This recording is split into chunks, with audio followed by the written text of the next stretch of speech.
దురదృష్టకరం.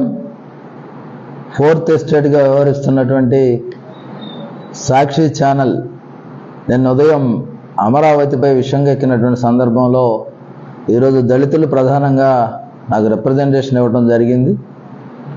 ఎందుకంటే అమరావతి రాజధానిని ఒక వేశ్యల రాజధాని అని చెప్పే విధంగా ఆ ఛానల్ కృష్ణరాజు ఎవరైతే డిబేట్కి వచ్చారో, అదేవిధంగా యాంకర్ ఎవరైతే కేఎస్ఆర్ ఉన్నారో వాళ్ళిద్దరికి కూడా ప్రత్యేకంగా ఎస్సీ కమిషన్ తరఫున సమన్లు ఇవ్వడానికి సిద్ధపడతా ఉన్నాం.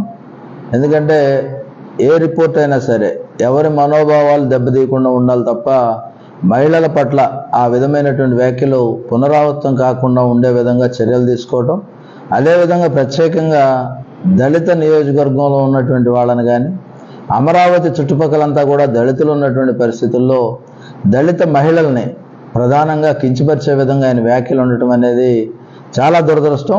ఎందుకంటే రికార్డ్ ఎవిడెన్స్ కూడా నేను చూడటం జరిగింది. చాలా దురదృష్టం. ఎందుకంటే ఒక రాష్ట్ర పునర్నిర్మాణానికి వేదికగా ఉన్నటువంటి అమరావతి ప్రాంతాన్ని, ఎందుకంటే ధరణికోటగా ధాన్యకటకగా, అదేవిధంగా ప్రత్యేకంగా ఆ ప్రాంతంలో దళితులు ఏ విధంగా ఆ యొక్క సంస్థానాలను కాపాడారు, అదేవిధంగా ఆ ప్రాంతం ఏ విధంగా దేవతలు తిరిగాడారు అనేది చరిత్ర చెప్తా ఉంటే వీళ్ళు ఈ విధంగా వక్రీకరించి కేవలం రేటింగ్ కోసం కానీ లేదంటే జనాల్లో ఒక ఉన్మాదాన్ని రెచ్చగొట్టే విధంగా ఉన్నటువంటి వ్యాఖ్యలను తీవ్రంగా కూడా కమిషన్ కూడా ఖండిస్తూ వారి పట్ల ఖచ్చితంగా సమన్లు జారీ చేయటం, అదేవిధంగా చట్టపరంగా ఏ విధమైన చర్యలు తీసుకోవాలనేది కూడా కమిషన్ తీసుకుంటుంది.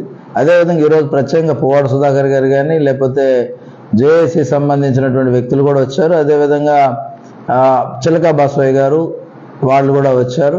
దాంతోపాటుగా మేడ్ అసోసియేషన్ కూడా నిన్న సాయంత్రం ఒక మెమోరాండం నాకు ఇవ్వడం జరిగింది. వీటన్నిటిని దృష్టిలో పెట్టుకుని ఖచ్చితంగా చర్యలు తీసుకుంటాం. ఆ చర్యలు ఎవరు కూడా తిరిగి ఆ ప్రాంతాన్ని గురించి కానీ లేదంటే ఇతర వ్యక్తుల గురించి కానీ మహిళల పట్ల కానీ ప్రత్యేకంగా దళితుల పట్ల వ్యాఖ్యలు చేస్తే మాత్రం సహించేది లేదని కమిషన్ హెచ్చరిక జారీ చేస్తా ఉంది.